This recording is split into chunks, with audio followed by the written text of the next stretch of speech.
안녕하십니까? 믿음의 여정 속에서 때로는 우리 자신의 모습에 대해 깊이 고민하게 되는 순간들이 있습니다. 나는 누구인가? 하나님은 나를 어떻게 바라보시는가? 오늘 우리는 이 깊은 질문에 대한 답을 찾아가는 여정을 함께 떠나고자 합니다. 성경 말씀을 통해 하나님께서 우리에게 부여하신 놀라운 정체성을 재발견하는 시간이 되기를 소망합니다. 본격적인 이야기에 앞서 잠시 여러분의 마음을 나누어 주시길 부탁드립니다. 만약 오늘 이 이야기가 여러분의 마음에 울림을 준다면 구독과 좋아요를 통해 저희의 여정에 동행해 주십시오. 여러분의 작은 참여는 하나님의 은혜와 진리의 말씀을 더 널리 전하는 귀한 통로가 됩니다. 이 영상을 공유하는 것은 어둠 속에 있는 누군가에게 빛을 선물하는 것과 같습니다. 여러분의 가정과 삶 위에 주님의 평안이 가득하기를 기도합니다. 이야기 하나로 시작해 볼까요? 어느 날, 한 노부부가 젊은이들로 붐비는 패스트푸드점에 들어섰습니다. 할아버지는 카운터로 다가가 햄버거 세트 하나만을 주문했습니다. 자리로 돌아온 할아버지는 햄버거 포장을 조심스럽게 열어 정확히 반으로 자른 뒤 그중 한 조각을 안에 앞에 놓아주었습니다. 그리고는 감자튀김의 개수를 하나하나 세어 똑같이 반으로 나누었습니다. 마지막으로 콜라컵에 빨대 2개를 꽂아 두 사람 사이에 두었습니다. 할머니는 자신의 앞에 놓인 햄버거 반쪽을 맛있게 먹기 시작했지만 할아버지는 그저 아내를 사랑스럽게 바라볼 뿐 음식에는 전혀 손을 대지 않았습니다. 가끔 콜라를 한 모금 마시는 것이 전부였습니다. 주변에서 이 광경을 지켜보던 젊은이들은 안타까운 마음이 들었습니다. 한 용감한 청년이 노부부에게 다가가 정중하게 말했습니다. 어르신, 괜찮으시다면 제가 세트를 하나 더 사드리고 싶습니다. 두 분이서 하나를 나누어 드시지 않으셔도 되도록요. 그러자 할머니가 온화한 미소를 지으며 대답했습니다. 고맙지만 괜찮아요. 젊은이. 우리는 평생 모든 것을 함께 나누며 살아왔는걸. 하지만 할아버지는 여전히 아무것도 먹지 않고 아내를 지켜보고만 있었습니다. 청년은 다시 한번 용기를 내어 할아버지에게 물었습니다. 정말 괜찮으시다면 제가 할아버지는 청년의 말을 부드럽게 막으며 말했습니다. 정말 고맙네. 하지만 우리는 정말로 모든 것을 나누어 쓴다네. 청년은 잠시 망설이다가 궁금함을 참지 못하고 물었습니다. 그런데 어르신, 왜 식사를 하지 않으시고 계속 기다리고만 계시는 건가요? 할아버지는 환하게 웃으며 대답했습니다. 틀니를 기다리고 있다네. 우스갯소리 같지만 이 이야기 속에는 나눔과 기다림, 그리고 하나됨이라는 깊은 의미가 담겨 있습니다. 우리의 신앙 여정 또한 이와 같습니다. 우리는 하나님과 모든 것을 나누고 그분의 때를 기다리며 그분과 온전히 하나가 되어가는 과정에 있습니다. 최근 저 자신도 주님과의 관계 속에서 깊은 묵상에 잠기곤 했습니다. 하나님께서 저를 누구라고 말씀하시는지, 그분이 저에게 부여하신 정체성은 무엇인지 다시 발견하고 싶은 강한 열망에 사로잡혔습니다. 물론 성경적으로 정확한 답들을 수없이 나열할 수 있습니다. 하지만 제 마음속 깊은 곳에서는 아직 명확하게 보지 못했거나 온전히 경험하지 못한 무언가를 향한 갈증이 있었습니다. 저는 이 갈증이 주님으로부터 온 것임을 믿습니다. 그래서 오늘 우리는 로마서의 말씀을 향한 여정을 떠나려 합니다. 하지만 그곳에 도달하기 위해 먼저 고린도전서 3장과 히브리서 5장의 말씀을 통해 우리의 영적 상태를 점검해 볼 필요가 있습니다. 사도 바울은 고린도전서 3장에서 육신에 속한 그리스도인과 신령한 그리스도인이라는 두 가지 유형을 제시합니다. 신령한 사람은 자신이 거듭났음을 알고 그에 합당한 삶을 살아가는 사람입니다. 반면 육신에 속한 사람은 하나님의 의도보다 낮은 수준의 삶, 즉 자신의 감각과 생각, 그리스도와 분리된 자아를 따라 살아가는 사람을 의미합니다. 때로는 교회가 회의적이거나 조심스러운 태도를 미덕으로 포장하기도 하지만 실상은 불신앙과 순종의 부재인 경우가 많습니다.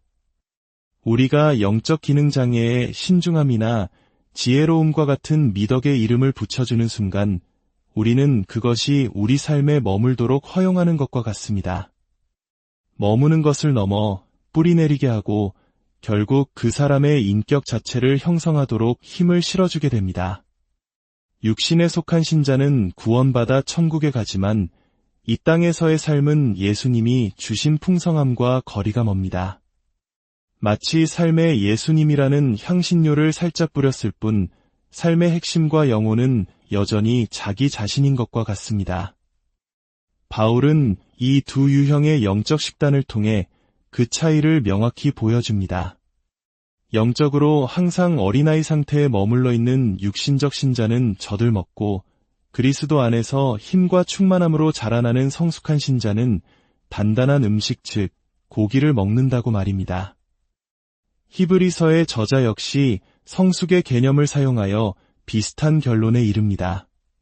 성숙한 자는 단단한 음식을 먹고 미성숙한 자는 젖을 먹는다는 것입니다.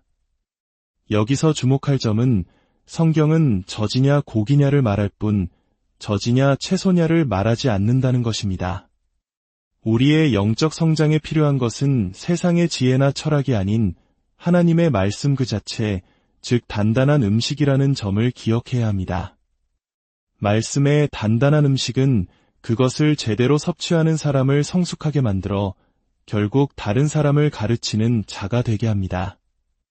여기서 가르치는 자란 공식적인 교사의 직분을 의미하는 것이 아니라 진리를 명확하게 전달하고 나눌 수 있는 모든 성도를 의미합니다. 자, 이제 고린도전서 3장의 말씀으로 돌아가 보겠습니다. 형제들아, 내가 신령한 자들을 대함과 같이 너희에게 말할 수 없어서 육신에 속한 자 곧 그리스도 안에서 어린아이들을 대함과 같이 하노라. 간 믿음을 가진 사람이 어린아이인 것은 전혀 문제가 되지 않습니다. 한 살배기 아기는 귀엽습니다. 하지만 20살이 되어서도 여전히 아기처럼 행동한다면 그것은 더 이상 귀엽지 않습니다. 바울이 지적하는 것이 바로 이것입니다. 내가 너희를 젖으로 먹이고 밥으로 아니하였노니 이는 너희가 감당하지 못하였음이거니와 지금도 못하리라. 놀랍게도 바울은 이 말을 고린도 교회에 하고 있습니다. 고린도 교회는 다른 어떤 교회보다도 성령의 은사가 활발하게 나타났던 곳입니다. 그럼에도 바울은 그들을 향해 너희는 아직 어린아이다 라고 말합니다. 은사를 행할 수 있다는 사실이 곧 영적 성숙을 의미하는 것은 아니라는 것입니다. 너희는 아직도 육신에 속한 자로다. 너희 가운데 시기와 분쟁이 있으니 어찌 육신에 속하여 사람을 따라 행함이 아니리요. 바울은 그들이 사람처럼 행동하기 때문에 육신에 속했다고 말합니다. 시기, 다툼, 분열, 이것들은 우리가 흔히 인간적인 경험이라고 생각하는 것들입니다. 하지만 바울은 바로 그 인간적인 모습이 영적으로 미성숙하다는 증거라고 지적합니다. 왜일까요? 우리가 거듭났을 때 우리는 성경이 말하는 새로운 피조물이 되었기 때문입니다. 창세기 1장에서 하나님은 엿새 동안 세상을 창조하셨습니다. 그러나 역사상 유일하게 새로운 것이 창조된 순간은 바로 당신이 거듭난 순간입니다. 당신 안에는 부활하신 주 예수 그리스도의 DNA가 있습니다. 당신은 절대적인 능력과 절대적인 겸손함으로 예수님처럼 살아갈 자격을 부여받았습니다. 스스로를 낮추는 열등한 생각들은 겸손처럼 보일 수 있지만 실은 하나님의 말씀을 부정하는 가장 교묘한 형태의 교만일 수 있습니다. 우리는 하나님이 우리를 그렇다고 하시는 바로 그 존재입니다. 이제 히브리서 5장으로 넘어가 보겠습니다. 때가 오래되었으므로 너희가 마땅히 선생이 되었을 터인데 너희가 다시 하나님의 말씀의 초보에 대하여 누구에게서 가르침을 받아야 할 처지이니 단단한 음식은 못 먹고 젖이나 먹어야 할 자가 되었도다. 이는 젖을 먹는 자마다 어린아이니 위의 말씀을 경험하지 못한 자여. 이 구절은 우리에게 젖과 단단한 음식의 차이를 명확히 알려줍니다. 젖은 무엇일까요? 위로를 주고 마음을 달래주는 말씀입니다. 물론 우리 모두에게는 위로가 필요합니다. 하지만 단단한 음식은 무엇일까요? 그것은 바로 위의 말씀입니다. 위의 말씀이란 변화를 촉진하고 도전하는 말씀입니다. 그것은 나의 생각과 삶의 방식이 하나님 앞에서 유롭게 되도록 다루는 말씀입니다. 생각해 보십시오. 젖은 다른 누군가가 이미 소화한 음식의 결과물입니다. 어미가 음식을 먹고 소화시켜 젖을 만들어 아기에게 줍니다. 하지만 단단한 음식, 고기는 스스로 사냥하거나 가게에 가서 직접 구해야 합니다. 그리고 자신의 이로 직접 씹고 소화시켜야 합니다. 성숙한 신자는 다른 이들이 소화시켜준 말씀을 통해 양분을 얻을 뿐만 아니라 스스로 말씀을 파고들어 양식을 얻는 사람입니다. 위로는 삶의 필수적인 부분이지만 만약 내가 위로의 말씀에만 끌린다면 그것은 나의 영적 미성숙함을 드러내는 것일 수 있습니다. 영적으로 성숙하다는 것은 성경 말씀 속에서 나의 잘못된 생각과 인식을 마주하고 그것을 교정받기를 갈망하는 것입니다. 그리스도의 마음으로 그리스도의 성품이 나를 통해 드러나는 진짜 삶을 살고 싶어 하는 것입니다. 히브리서 5장 14절은 이렇게 말합니다. 단단한 음식은 장성한 자의 것이니 그들은 지각을 사용함으로 연단을 받아 선악을 분별하는 자들이니라. 여기서 우리는 두 가지 중요한 사실을 발견합니다. 첫째, 말씀의 단단한 음식을 먹는 사람은 성숙하여 다른 사람을 가르칠 수준에 이르게 됩니다. 둘째, 그들은 지각, 즉 감각을 사용하여 선악을 분별합니다. 우리의 몸은 단순히 늙고 죽어갈 육신 덩어리가 아닙니다. 우리의 몸은 주님을 인식하는 도구입니다.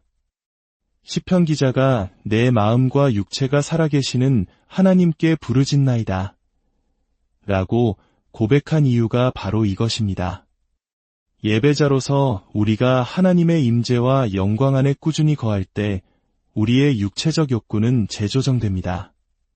하나님의 임재와 말씀을 향한 갈망이 아침에 일어나 식사를 하고 싶은 본능적인 식욕처럼 우리 안에 자리 잡게 됩니다. 이조지폐 감별사들은 이조지폐를 연구하지 않습니다. 그들은 오직 진짜 화폐만을 연구합니다.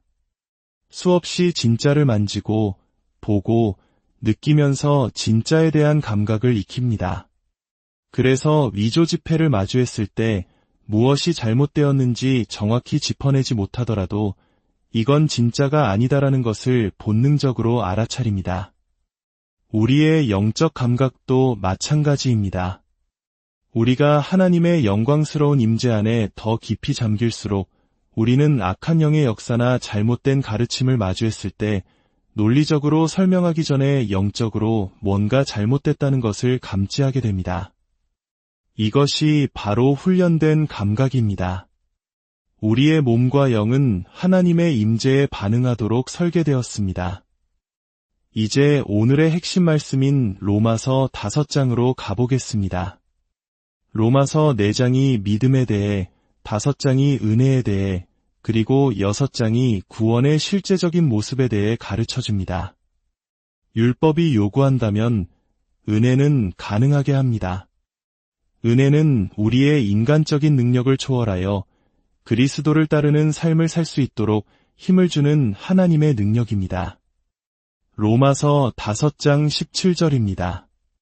한 사람의 범죄로 말미암아 사망이 그 한 사람을 통하여 왕 노릇하였은즉 더욱 은혜와 의의 선물을 넘치게 받는 자들은 한 분 예수 그리스도를 통하여 생명 안에서 왕 노릇하리로다. 이 말씀을 이해하기 위해 우리는 두 아담을 알아야 합니다. 창세기의 첫사람 아담, 그의 불순종이라는 단 한 번의 범죄로 인해 죽음이 온 인류와 모든 피조 세계에 들어왔습니다. 저주가 이 땅에 임했습니다. 그러나 성경은 예수님을 마지막 아담이라고 부릅니다. 첫 아담 한 사람의 범죄로 죽음이 왕 노릇했다면 마지막 아담이신 예수 그리스도 한 분의 순종을 통해 생명이 얼마나 더 풍성하게 왕 노릇하겠느냐고 성경은 반문합니다. 예수님은 죽음에서 부활하신 첫 번째 사람이 아닙니다. 나사로도 살아났지만 다시 죽었습니다. 구약의 마른 뼈 군대도 살아났지만 그들 역시 다시 죽음을 맞이했습니다. 그러나 예수님은 죽은 자들 가운데서 먼저 나시니, 즉 부활의 첫 열매가 되셨습니다. 다시는 죽지 않는 영원한 생명으로 부활하신 유일한 분이십니다. 그분은 부활하신 후에도 제자들과 함께 생선을 구워 드실 수 있는 육체적인 몸을 가지셨지만 동시에 벽을 통과하고 빛의 속도로 이동하실 수 있는 영화로운 몸을 입으셨습니다. 성령님은 예수님이 승천하여 영광을 받으신 후에야 제자들에게 임하셨을까요?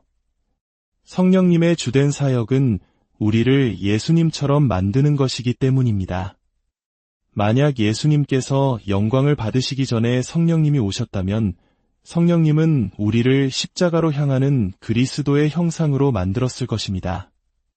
하지만 하나님 아버지의 뜻은 우리가 하나님 보좌 우편에 앉아 계신 영광스러운 그리스도의 형상을 담는 것이었습니다. 요한일서 4장 17절은 선포합니다. 주께서 그러하심과 같이 우리도 이 세상에서 그러하니라. 이것은 예수님의 부활만큼이나 확실하고 동등한 가치를 지닌 진리입니다. 다시 로마서 5장 17절을 봅시다.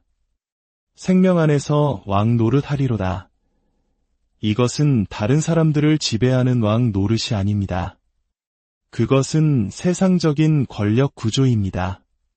하나님 나라의 왕 노릇은 우리에게 주어진 모든 능력이 다른 사람을 더 잘 섬기고 사랑하게 만드는 것입니다. 죄의 노예, 사람에 대한 두려움의 노예, 돈의 노예로 사는 것이 아니라 오히려 그것들을 다스리는 삶을 사는 것입니다. 이제 로마서 6장으로 넘어가 봅시다. 바울은 세례를 죽음과 부활의 예표로 설명합니다. 물 속에 잠기는 것은 장사 지냄이요 물 밖으로 나오는 것은 부활입니다. 8절부터 보겠습니다. 만일 우리가 그리스도와 함께 죽었으면 또한 그와 함께 살 줄을 믿노니 이는 그리스도께서 죽은 자 가운데서 살아나셨음에 다시 죽지 아니하시고 사망이 다시 그를 주장하지 못할 줄을 알미로라. 그가 죽으심은 죄에 대하여 단번에 죽으심이요 그가 살아계심은 하나님께 대하여 살아계심이니 이와 같이 너희도 너희 자신을 죄에 대하여는 죽은 자요 그리스도 예수 안에서 하나님께 대하여는 살아있는 자로 여길지어다. 영안실에 있는 시신을 상상해 보십시오. 그 시신이 정욕으로 괴로워합니까? 탐욕에 시달립니까? 쓴 뿌리를 품고 있습니까? 아닙니다. 왜냐하면 죽었기 때문입니다. 하나님은 우리가 죄에 대하여 바로 그 시신처럼 죽었다고 여기십니다. 이것이 실제라고 선언하십니다. 우리는 예수님의 죽음과 부활은 믿는다고 말합니다. 그렇다면 그 죽음과 부활이 가능하게 한 이 진리, 즉 우리가 죄에 대해 죽었다는 사실 또한 동등하게 믿어야 합니다. 이것을 믿지 않는 것은 스스로 육신에 속한 그리스도인의 삶을 선택하는 것과 같습니다. 열등한 현실에 머무르기로 작정하는 것입니다. 용서받은 느낌이 들지 않아요 라고 말할 수 있습니다. 그러나 당신의 느낌과 상관없이 당신이 죄를 고백했을 때 하나님은 신실하고 위로우사 당신의 죄를 사하시고 모든 불의에서 깨끗하게 하셨습니다. 오늘날 우리 사회의 가장 큰 비극 중 하나는 어떤 남성들이 자신을 여성이라고 생각하고 어떤 여성들이 자신을 남성이라고 생각하는 정체성의 혼란입니다. 그들은 조롱이나 비난의 대상이 아니라 깊은 치유와 회복이 필요한 이들입니다. 하지만 영적으로 볼 때 이보다 더 심각한 비극이 있습니다. 그것은 바로 거듭난 신자가 여전히 자신을 죄인이라고 생각하는 것입니다. 성경은 사람은 다 거짓되되 오직 하나님은 참되시다 할지어다 라고 말합니다. 만약 내 생각이 하나님의 말씀과 다르다면 틀린 것은 바로 나 자신입니다. 이 성경은 활자로 기록된 예수님입니다. 어떤 부분은 이해되고 어떤 부분은 여전히 신비로만 남아 있습니다. 그러나 하나님은 우리에게 도전하십니다. 너는 나의 죽음과 부활을 믿느냐? 그렇다면 그것과 동등한 진실, 즉 내가 그리스도를 영접했을 때 새로운 피조물이 되었고 죄에 대하여 죽었다는 사실도 믿어야 한다. 물론 우리가 거듭났다고 해서 죄를 지을 능력이 사라지는 것은 아닙니다. 하지만 죄를 즐길 수 있는 능력은 사라졌습니다. 화를 내고 해서는 안 될 말을 내뱉은 뒤 운전하는 내내 마음이 불편한 이유는 하늘의 사냥개이신 성령님께서 우리를 놓지 않으시기 때문입니다. 그리고 그것은 얼마나 놀라운 선물인지 모릅니다. 위대하신 성령님은 우리 안에 거하시며 부활하사 하나님 보좌 우편에 앉으신 영광스러운 그리스도를 닮아가게 하십니다. 하나님께서 우리에게 모든 민족을 제자로 삼으라는 위대한 사명을 주신 이유는 그분이 우리를 이미 그런 존재로 만드셨기 때문입니다. 우리의 정체성에 합당한 과제를 주시는 것입니다. 그러므로 우리가 정체성 안에서 실패할 때 그것은 죄책감과 수치심에 빠질 시간이 아니라 예수님이 우리에 대해 뭐라고 말씀하시는지 다시 붙들어야 할 시간입니다. 우리는 스스로 힘을 만들어낼 수 없습니다. 하지만 부활하신 그리스도, 성령 하나님께서 진실로 내 안에 살아계신다면 승리의 삶은 단지 가능한 것이 아니라 필연적인 것이 됩니다.